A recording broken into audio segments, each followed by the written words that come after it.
Oh, yeah, sir. Ako naman dito boy, gaya ng sabi mo, tama lahat. Ano, ako yung mali? So hindi, kailangan tama din. Sugo ko na yan. Diba? Siyempre, yung mga ganyang opportunity dito sa industriya ako, dito boy. Parang sa tagal ko rin naman dito sa GMA, parang wala pa naman tinanggihan eh. Go lang ako ng go. So, ay, Diba? Grabe. Oh, maraming salamat. I just wanted to get your thoughts about it. I'm talking about this photo. You model, diba? Yes. You model. And you've been part of some sexy fashion shows of some brands.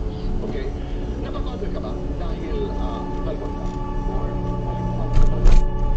dati nababother ako. Pero ngayon kasi parang hinahanap nila eh. Parang ako naman, sige, kung yun ang gusto nyo. Hindi sa social media. hinahanap nila.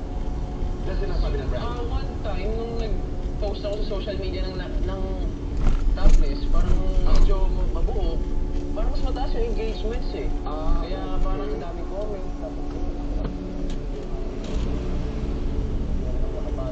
Maybe because of that, But without, halimbawa, the engagement, ikaw lang sinasama.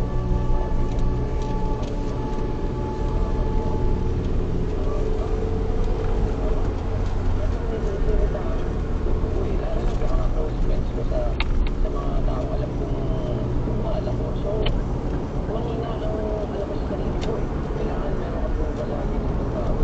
Kaya engagement. Kaya, So, you have to put more space na, importante na pipiliin ang mga tao mahal ka. Bakit sa Saturday,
But when you do, shoot sa halimbawa, or ipakita ng katawan, they get the sense, no, di ba, yes, they get the sense na inabot yung komersyal ng katawan. O ikaw, yan, di ba, sa mga brands, halimbawa. Ang okay lang sa akin, parang wala naman ako. Parang ako, Tito Boy, bigay ito sa atin ng Panginoon eh. Parang kung saan ako dalhin, kung ito nangyari sa ito na yung ginagawa ko, ako 100% na bibigay ko. I respect that. Kasi lalo na kung ano yung baong story mo, na the kind of rejection that you got, in this journey, ang dami mong mga notes na natanggap sa buhay, di ba? Now, given this chance, what you're trying to say is, ito ibigay ko ba sa iyo? Ano yung pananaw? Ako kasi dito boy, kunwari I said yes. I really committed. Committed talaga ako. And you know, binigyan tayo ng Panginoon ng kung anong meron tayo ngayon. And anong masama kung gusto natin ipakita yun din sa mga tao. And you know, it's my goal dati na to make people, confident din. So, sabi ko, dahil nanggaling din ako sa time na sobrang baba ng tingin ko sa sarili ko, I don't feel so confident with myself, with my physical body. And now, natatanggap ko yun, gusto ko rin ma-inspire yung mga tao sa story ko na yun. And the way ko gusto. Ako, listening to you, basta you have the right to say no, pag hindi ka komportable, that it's always a choice that you make. Yes. In the same conversation na alam ko,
Ako naman dito ba, ewan ko ba, I mean, it's so sad na merong idea yung mga nag-offer na ganun, decent proposals na yung mga artista ay kayang, ganun lang.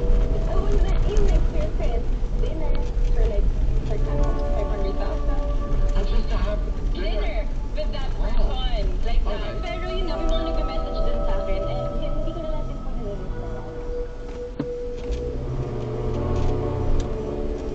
openly talking about it. Talagang ay kaakibat siya, no? Ancillary to the business. But again, you make choices. Yes. And you have the power to say no. Yes. Kumusta ang love life? I know in one of your guestings sa Lutong Bahay, sinabi mo, what did you say nga para magaling sa'yo? O sinabi mo yun, ha? Nag-aantay ka ng isang tao na maging single. Happy naman ako with my relationship with the boy. Right now, we support each other. Alam namin yung gravity ng work ng isa't isa. Are you public about it? Yeah, I'm public about it. Yes. Public about it. Yun nga. Yun naman yung every time na I date someone, my career is very important to me. And nakahanap ako ng katapat ko na sobrang importante rin ang career niya para sa akin. So, talagang nag-push ko rin sa mga Ikaw, he understands the business. Yes. You understand it. Yes. As a public servant. Yes. Halimbawa naman, alam mo kung really your story, the first time you yung mga pinagdaanan ko, sabi ko, I think makakilala ko dyan. You were part of so many boy bands. Ang nakatatlong boy band ako. Tama, oo. Alam mo, does she know na trust mo siya? Hindi. Ako din sumagot. Spokesperson